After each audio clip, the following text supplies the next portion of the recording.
Alors, Gilles, aujourd'hui, vous nous amenez pas loin de Saint-Genélaire, pas loin d'ici. On est dans l'Ondaine, toujours à Saint-Étienne Métropole. On parle d'une industrie qui s'appelle Meka Concept, c'est bien ça? Meka Concept, donc, qui est située à la limite entre Saint-Genélaire et Roche-la-Molière. Et figurez-vous que cette société d'ingénierie industrielle, donc, qui conçoit, développe et commercialise des machines spéciales, ne va pas déménager bien loin, puisque la nouvelle usine dans laquelle les actionnaires vont investir 3 millions d'euros prendra place sur la zone industrielle du Chana à Roche-la-Molière.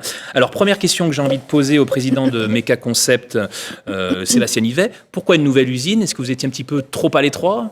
Alors, on était un peu trop à l'étroit et surtout, ça fait 30 ans qu'on est sur la commune de Roche-la-Molière. Déjà, même si on est voisins, puisqu'on n'est pas très très loin. Tout à fait. On est autant Saint-Genélaire que Roche et ça faisait 30 ans qu'on était au même endroit. Et effectivement, ces dernières années, forte croissance, fort recrutement, des besoins en termes de superficie pour monter les machines et on s'est vite retrouvé bloqué. Vous aviez une problématique à tel point que vous étiez obligé de louer, entre guillemets, des espaces chez les sous-traitants, c'est ça? Oui, on a un tissu sur Saint-Étienne qui est quand même, en termes de partenariat et en termes de chaudronnerie, en termes d'usinage, qui est quand même vaste. On a des partenaires historiques au sein de Meka depuis 30 ans. Et on arrivait à pouvoir louer effectivement des parties, des superficies pour pouvoir monter quand on en avait besoin. Mais c'est à un moment donné, on arrive un petit peu à saturation. Alors, vous évoquez la croissance de l'activité, c'est plutôt une bonne nouvelle. Pouvez-vous nous dire dans quelle proportion?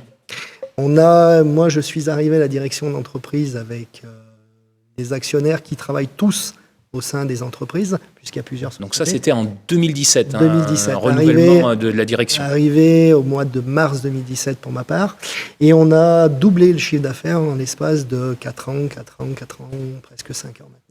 D'accord, donc une croissance assez importante. Ouais, on est passé de à peu près 2,5 millions d'euros à 6,2 à fin d'année 2021. D'accord, et c'est une croissance plus rapide que prévu finalement. Beaucoup plus rapide que prévu. On s'était fixé effectivement un plan sur entre 5 et 10 ans pour obtenir ce genre de croissance. Ça a été plus rapide.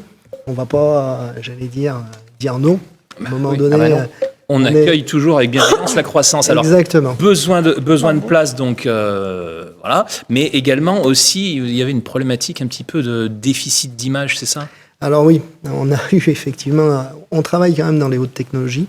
On intervient sur des projets qui peuvent lier à l'aéronautique, qui peuvent être liés au nucléaire. On travaille à quasiment pour tous les secteurs d'activité, que ce soit l'agroalimentaire, la chimie, pétrochimie.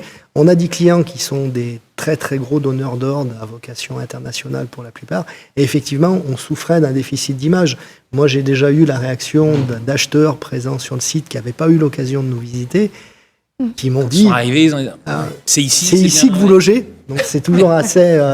on commence mal la conversation. Dénigrant. Ouais, c'est pas forcément très simple. Donc on a une image qu'on renvoie, nous, par les réseaux sociaux, par notre communication, par les projets qu'on réalise, et qui ne correspondaient pas du tout à l'infrastructure. Et là, du coup, dans la nouvelle usine, un showroom qui va vous permettre de montrer, enfin de faire l'étalage un petit peu de la panoplie de technologies que vous maîtrisez. Effectivement, on est présent dans le domaine de la R&D pour certains clients. On développe, nous, en interne, des technos un peu innovantes. On parle d'intelligence artificielle, on parle de vision 3D, de robotique mobile. On aura un showroom où on mettra en action les produits propres, puisqu'on est quand même un fabricant de machines spéciales. Alors, ce que nous, on appelle la machine spéciale, c'est de la machine qui est toujours à vocation unique, mais on essaye de développer des technologies en interne et on mettra effectivement ces technologies en mouvement dans un showroom de près de 300 mètres carrés. Alors, ce qu'on n'a peut-être pas précisé, on aurait peut-être dû commencer par ça, c'est que Meka Concept fait partie d'un groupe, le groupe Industrie Concept, qui compte une seconde société, l'entreprise d'usinage SNC, qui est basée pour l'heure à Saint-Étienne. SNS, pardon, excusez-moi, mais dont l'activité va être rapatriée sur l'usine, sur la nouvelle usine. Exactement. On imagine qu'il y aura des synergies finalement. Exactement.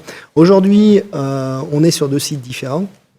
On a effectivement fait l'acquisition en même temps qu'on a fait l'acquisition de Meka Concept de cette société d'usinage de pièces unitaires, je précise bien. D'accord.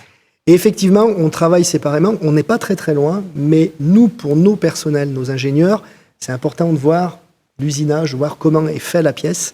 Et ça va nous permettre d'avoir une certaine synergie entre les sociétés. Deuxième point, on sera quand même complètement indépendant, puisque nos clients ne sont pas forcément les clients de la société d'usinage.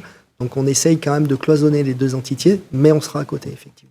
Alors vous parlez d'un chiffre d'affaires qui est légèrement supérieur à 6 millions d'euros. Est-ce que cette nouvelle usine, l'objectif, c'est justement de franchir un nouveau palier de croissance ? Obligatoirement, oui, mais il y a déjà, je pense, pour nous en tant que tel, essayer déjà de stabiliser le chiffre d'affaires entre 6 et 8 millions d'euros avant de parler. On a des problématiques de recrutement, j'allais dire un peu comme toutes les entreprises de la Loire. On est sur du profil un peu atypique. On cherche de l'ingénieur, des gens avec des capacités. Qui maîtrisent plusieurs. Oui, mais peut-être que Exactement. la nouvelle usine va vous permettre d'attirer de nouveaux talents, puisque... Obligatoirement, la vocation est quand même de continuer de progresser en termes de chiffre d'affaires, mais elle est aussi de stabiliser le chiffre d'affaires. Et puis surtout, deuxième point, on parlait des recrutements, c'est aussi pour donner un cadre un peu, j'allais dire, différent à nos employés, de manière qu'ils se sentent mieux dans Et l'entreprise. ça soigne un petit peu la marque employeur. Exactement. Alors, aujourd'hui, vous êtes à un peu plus de 6 millions d'euros, vous évoquez stabilité entre 6 et 8. Entre 6 et 8, ça fait quand même un gap de 2 millions d'euros qu'il faut aller chercher. J'imagine que vous allez forcément aller chercher sur le marché national, mais pas que. L'international, c'est aussi dans les projets. Tout à fait. L'international dans les projets, c'était déjà dans des projets de l'entreprise à partir de 2015. On travaille déjà à l'export, souvent via nos clients des grands noms de l'aéronautique ou d'autres. On arrive à travailler à l'export. Mais on a déjà une première filiale qui s'est ouverte au Maroc il y a quelques années. Et le Canada est un de nos objectifs. On a un de nos personnels qui est parti début d'année pour ouvrir effectivement un bureau commercial sur Montréal. D'accord. Très bien. Montréal. Donc, on vous souhaite beaucoup de courage dans votre nouvelle Merci. aventure canadienne. On a vu de belles illustrations. On voyait les robots, là. Ils étaient en train de s'occuper de poils. C'était quoi, en fait, exactement? Effectivement, C'est un grand donneur bien connu. c'est un grand donneur d'ordre qui, effectivement, pour qui on fait une machine un peu spécifique. Dans le cadre, on parle beaucoup d'écologie. Donc, effectivement, il y a suppression des plastiques à l'intérieur des éléments de cuisine qui sont protecteurs. Et là, on vient faire du packaging en mettant des feuilles de carton. Ah, c'est du packaging. D'accord. C'est effectivement des fins de ligne chez une Et grosse là, société. on voit en ce D'accord. moment même un robot. Alors ça, c'est un nouveau projet de R&D, mais on aura à fait. l'occasion d'en reparler plus tard. Ah, génial. Ouais, qui est Bon. un projet de R&D qui est porté par la région Rhône-Alpes en association avec Une entreprise l'école des lyonnaise. mines de Saint-Étienne Et et une une autre entreprise lyonnaise. entreprise lyonnaise. Très bien. Sébastien, merci beaucoup Merci, de votre Rémi. présence. Avec beaucoup d'attention, on suivra et tenez-nous au courant parce qu'on va vous suivre dans l'avenir. À très bientôt. Allez, Content merci de à vous avoir tous. reçu. Au revoir. Merci.